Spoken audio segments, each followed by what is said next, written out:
le nouveau totalitarisme du XXIe siècle se met en place, il est interdit de douter.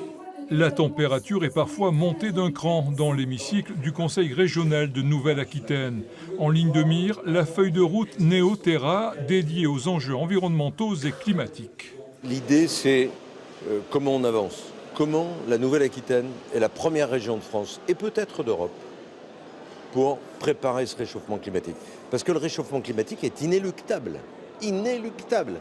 Objectif du président Rousset, mettre d'accord les différents partis politiques qui ont parfois des conceptions différentes de l'urgence climatique. On est d'accord avec l'intention. Disons que pour moi c'est un peu tard puisque le président est quand même président depuis 2000.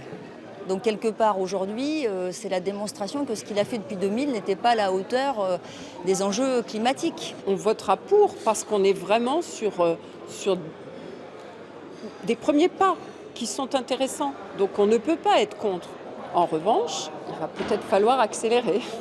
En tout, près de 400 chercheurs ont planché sur les sujets comme la sécheresse agricole, les risques de submersion marine ou alors comment atteindre l'équilibre carbone. C'est le prix de notre liberté d'avoir des débats un petit peu longs, un peu compliqués.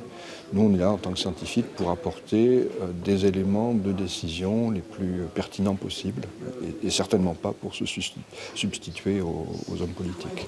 La première échéance pour tenter d'améliorer la situation a été fixée à 2030. Malgré certains désaccords, les groupes d'élus devraient voter ce soir en majorité pour le projet Néo-Terra.